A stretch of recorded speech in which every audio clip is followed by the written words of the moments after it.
Does giving away pens really work? I'm Jamie Gorman, the host of Be Better Business TV, and I'm here this morning with Andrew Olson, promotional products expert and a vice president at US Logo Works. Good morning, Andrew. Good morning, Jamie. How are you? Great. Today we're going to be talking about how you can use promotional products to have a great impact on the branding of your company. Good. Well, we touched on it a little bit, but let's talk a little bit about, taking the promotional item to the next level. Let's talk about integrating it into a bigger marketing campaign or integrating it into a consolidated trade show message. Right. How can promotional items, what are some maybe some examples you've seen where people have really used a good promotional item to really pull that campaign together? Well, and again, it's what are you trying to accomplish, and if you're a tech company, you want something that says that you're a tech company.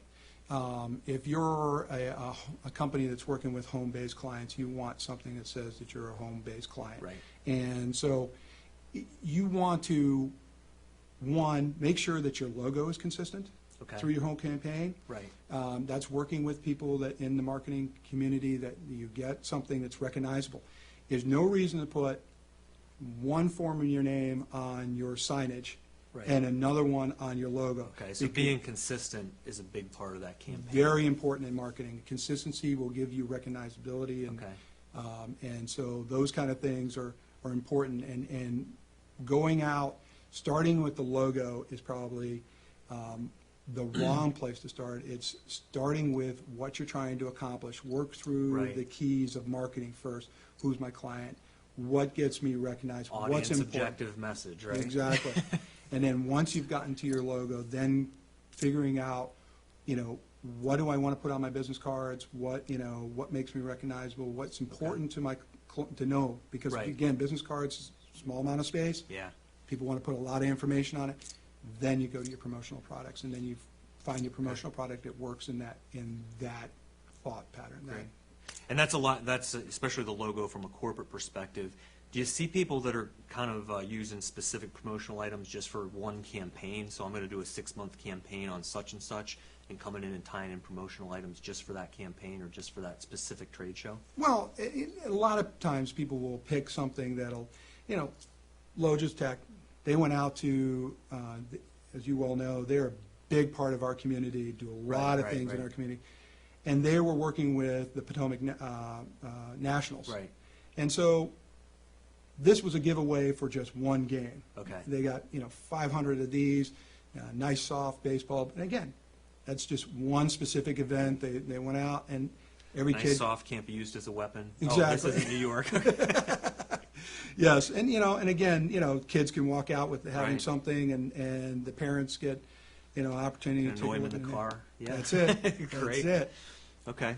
So yeah, so tying in, so they were kind of sponsoring the baseball, kind of showing that partnership with the baseball, and so baseball, stress ball kind of makes sense from that perspective. So what you pick can be that, and then also how you brand that particular item. And in Fast Signs, last year was sponsoring a huge trade show that the realtors and mortgage companies went to. So they came up with something that real estate sign. Yes. This is one, but it's also a business card holder. So my business card happens to be on a plastic at the moment, so it's not live TV. So you can stack your business cards in there for when it's facing your client, but when it's facing you on the desk, you see the fast signs. You got fast signs. So that's kind of neat. And again, that was for one specific event. They went out to the real estate trade show, and so there's something that a lot of realtors. So to that specific trade show, picked something that would make most sense to them. Right. Great. And it says signs too, so that's the other fantastic Absolutely. Thing. So what about, what are some suggestions you have for budgeting?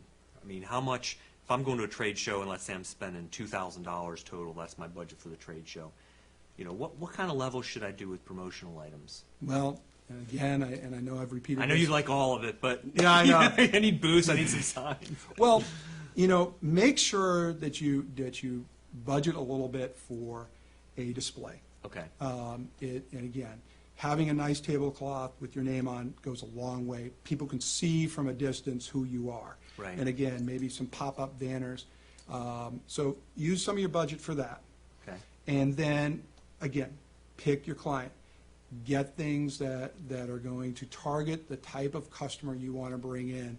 So if you're looking for individual homeowners, you can go for something that's, in that $1, $2, $3 range. Right.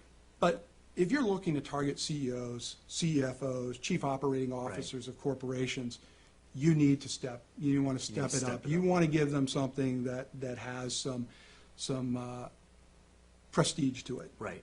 And you may not get as many of them, but the fact is you're going to get more mileage if you give them something that, again, right now it's popular as the chargers for your car. Yep. Exactly. You get something that has a USB charger on it. Right. And again, you can get them with the full face on the front that gives your name and number. And people have cell phones, they have iPads, and all these things that they need somewhere to charge. And if you don't have the right charger for it, it doesn't work. It'll cost you a little more, but the person who's driving around in a luxury car, who's a CFO, CEO of a company, will certainly use that. Right. I mean, that's something useful that they can do. And it, once again, it matches that audience to what you're trying to accomplish. Exactly. So from a budgeting perspective, you're going to put together the budget, but then with that budget, depending on whether you want to mass and go something cheaper for volume, or whether you want to buy just a few, but do that, that's more important than the total amount you spend. Exactly. Okay. Exactly. Having the right item is the key. Great. So once again, Be Better Business TV is live. And let's see if we have a question from the audience. Alyssa? Is it generally worth spending a little extra for higher quality promotional products?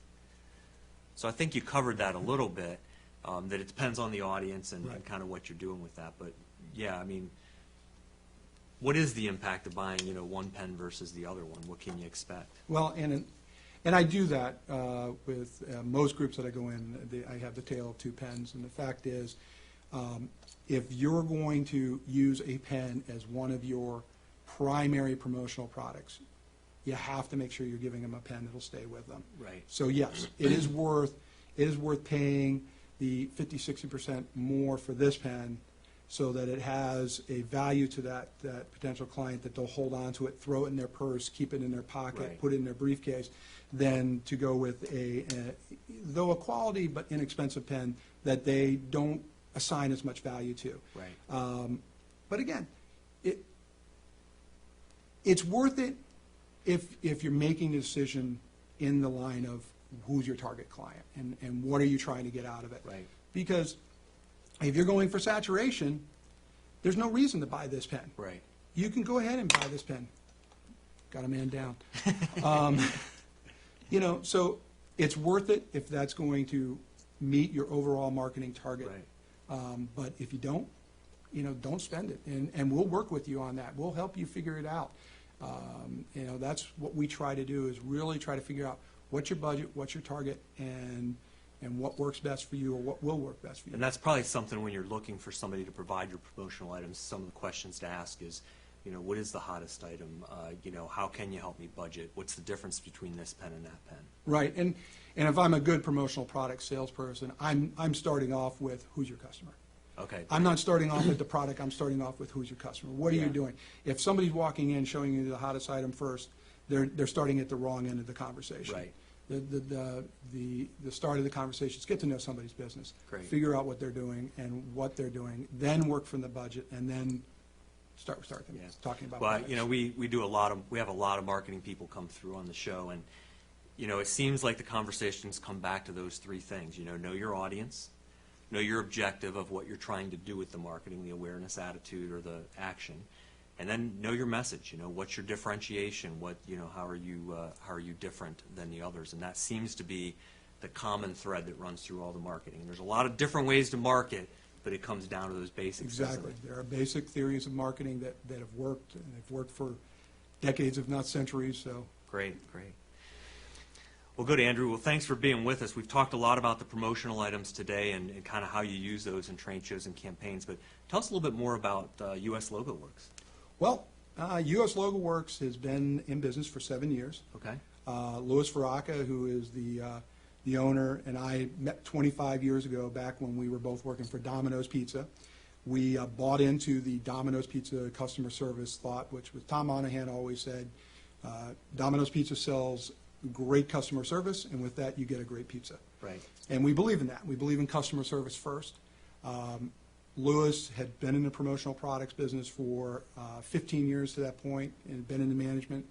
Decided he wanted to open up his own company. At the same time, I had a professional services company that helped small businesses with the back end. And he asked me to come and work with him on that. Over time, he became a bigger and bigger client to a point where I finally came on board as the sales rep for the DC area about 2 years ago. We've opened several regional offices. We have a large footprint in the military. Right. We've done fantastic things with our special operators guys down in Fort Bragg and across the country. But we have a large commercial and municipal base. We work with a lot of schools, a lot of colleges. Okay. And we know the both sides of that industry. We know what you need for the commercial end of business, and we know what we need for schools and colleges need. Great. Well, and the first time, a couple times we met at some networking events, I really appreciated that you had some of the newer things to kind of catch people's attention. You kind of had them right there ready to show, and I thought that was a big part of what you did. Well, that was impressive. We have a great staff down at our corporate office, Brenda and Kristen. And Kristen, whose birthday is today, so happy birthday, Kristen. She's been with us almost from the beginning as well, and she thrives to go out and find new stuff. She loves challenges, and she often supplies the sales reps with something new to give away that it hasn't hit the market yet, and they're fantastic. That's great. Getting that support is great. Oh, yeah. Well, thanks for joining us.